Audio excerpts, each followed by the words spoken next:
ঠিক আর এক ভাই প্রশ্ন করেছেন যে জাহান্নাম কি পৃথিবীর অভ্যন্তরে অবস্থিত?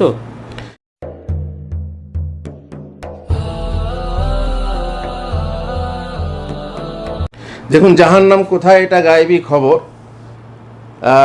কোরআন হাদিসের যে ভাষ্য আছে সেখান থেকে স্পষ্ট বোঝা যায় না যে জাহান্নাম কোথায়।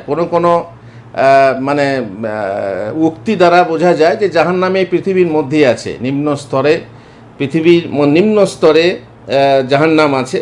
যেমন বলা হয়েছে যে কাল্লা ইন্না কিতাব আল ফুজ্জার লাফি সিজ্জিন, এই সিজ্জিন কোথায় আছে বলা হয়েছে যে আর ফিল আরদে সুফলি, মানে নিম্ন, পৃথিবীর নিম্ন স্তরে আছে। অতএব জাহান্নাম কোথায় আছে? পৃথিবীতে আছে। আর নিশ্চয়ই আপনি জানেন যে কোরআনের আরেক জায়গায় এক আয়াতে আছে ওয়াজি আ বি জাহান্নাম, ওয়াজি আ ইয়াউমা ইজিম বি জাহান্নাম, সেই দিনে জাহান্নামকে আনয়ন করা হবে, কোরআনের আয়াতে আছে। আর আব্দুল্লাহ বিন মাসউদের হাদিস আছে, রাসূলুল্লাহ সাল্লাল্লাহু আলাইহি ওয়াসাল্লাম বলেছেন ইউতা বিন নারি ইয়াউমাল কিয়ামাহ, জাহান্নামকে কিয়ামতের দিনে আনয়ন করা হবে। কে আনবে? 70,000 ফেরেশতা লাগাম লাগিয়ে জাহান্নামকে টেনে টেনে আনবে। ইয়াজুরুনাহা শব্দ আছে। তাহলে পৃথিবীতে থাকলে পৃথিবীর ওপরে কি টেনে আনবে, নাকি মহাকাশে আছে কোনো গ্রহ হয়ে সেই গ্রহ থেকে, সেই মহাকাশ থেকে ধরে আনবে? দুটো মত পাওয়া যায়, এক হচ্ছে পৃথিবীতে আছে আর এক হচ্ছে মহাকাশে আছে। যেমন সূর্য রয়েছে জ্বলছে জ্বলন্ত, এইভাবে জাহান্নাম কোনো জায়গায়, জান্নাত কোনো জায়গায় প্রস্তুত আছে। আর কিয়ামতের দিনে সেগুলো ফেরেশতার মাধ্যমে আনয়ন করা হবে, আল্লাহ ভালো জানেন। জাযাকাল্লাহ খাইর, বারাকাল্লাহ ফিক। শেখ আর এক ভাই প্রশ্ন করেছেন যে বর্তমানে অনেককে দেখা যাচ্ছে তারা তাদের নিজের পরীক্ষার প্র্যাকটিক্যাল খাতা অন্যজনের মাধ্যমে সম্পূর্ণ করিয়ে নিয়ে তাদেরকে পারিশ্রমিক হিসাবে টাকা দিচ্ছে। এমন কর্ম কি উভয়ের জন্য বৈধ? যদি বৈধ হয় তাহলে তা কোন পর্যায়ে বৈধ? কোন পর্যায়ের বৈধ? বৈধ আবার পর্যায়ে আছে। তাহলে আপনি জিজ্ঞেস করেন, এই কর্তৃপক্ষকে জিজ্ঞেস করেন যে এটা করা হয়, এটা আপনারা বৈধ বলছেন কি না। এখানে শরীয়ত, এখানে যদি কর্তৃপক্ষ বলে যে ঘরে বসে বসে পরীক্ষা দাও, বই দেখে লিখতে পারো, বই দেখে দেখে লিখতে পারো, অনেক পরীক্ষার এমন আছে যে বই দেখেও লেখা হয়। অনলাইনে সময় হচ্ছিল, আমরা যখন প্রতিযোগিতা দিই, বই বিতরণ করি, প্রশ্ন দিই, তা দেখে দেখে লিখে, তো এটা বৈধ না অবৈধ? কিন্তু পরীক্ষা হলে গিয়ে বই দেখে লিখবেন, তখন তো হবে না, অবৈধ হয়ে যাবে, কর্তৃপক্ষকে ধোঁকা দেওয়া হবে।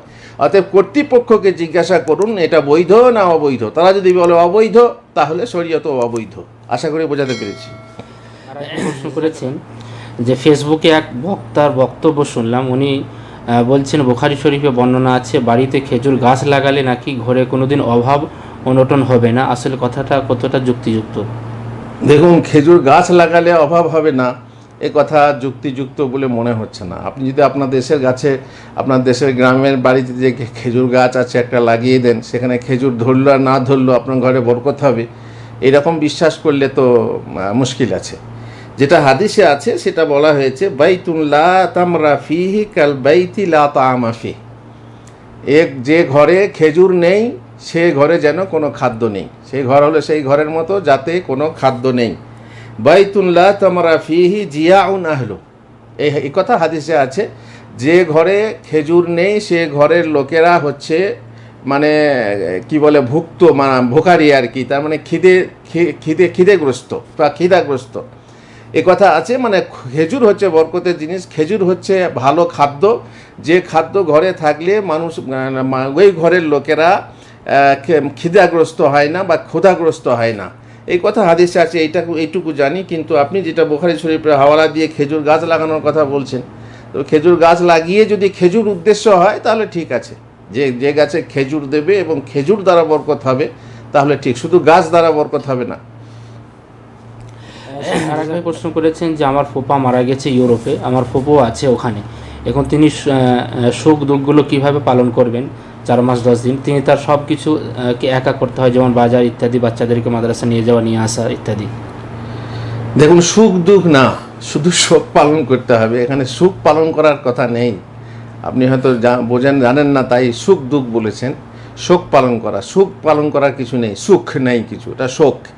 তো যাই হোক, দেখুন, স্বামী মারা গেলে মহিলা বাইরে যেতে পারবে না, তবে তার প্রয়োজনীয় কাজে অবশ্যই যেতে হবে। হাসপাতাল যেতে হলে যেমন বলছেন কেউ নেই, তা হাট বাজার করার, তো কী করবে সে?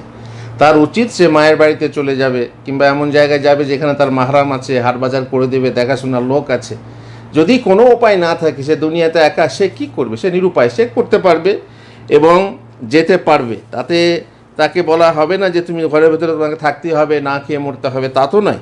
প্রয়োজনে যেটা জরুরি করতে হবে সেটাতে সমস্যা নেই। মাদ্রাসাকে যেতে যদি হয়, বাচ্চা একা আসতে পারবে না, যেতে পারবে না, তাহলে নিরুপায়, ডাক্তার দেখাতে হয়, তারপরে আরও অন্য কাজ যদি করতে হয়। ফোপার 3 ওয়াক্তে নামাজ আদায় করতে পারেনি, কাফফারা কি? নামাজের কাফফারা হলো আদায় করা।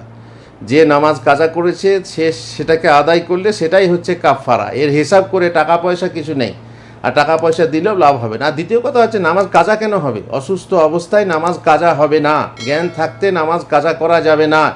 ইশারাতেও বিনা উজু, বিনা তায়াম্মুম, যদি তায়াম্মুম করতে না পারে, উজু করতেও না পারে, তবুও তাকে নামাজ পড়তে হবে। বাড়ির লোকের জন্য ওয়াজিব তাকে নামাজ পড়ানো। যে মা বা বাবা বা যদি স্বামী হয়, তাকে বলে, ওগো নামাজ আজান হয়েছে, তুমি নামাজটা পড়ে নাও।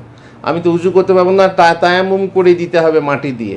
তাও যদি হাত না নড়ে, করতে না পারে, তাহলে সে বিনা তায়াম্মুমে নামাজ পড়বে। জ্ঞান থাকতে নামাজ মাফ নয়। সুতরাং এর জন্য কাফফারা কিছু নেই, এর কাফফারা কিছুই হবে না।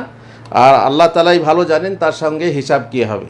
আর যারা নামাজ পড়ায়নি, যারা এর পেছনে তাকিদ করেনি, সহযোগিতা করেনি, তারা তৈরি থাকুক, তাদেরকে জবাবদিহি করতে হবে। জাযাকাল্লাহু খাইরান।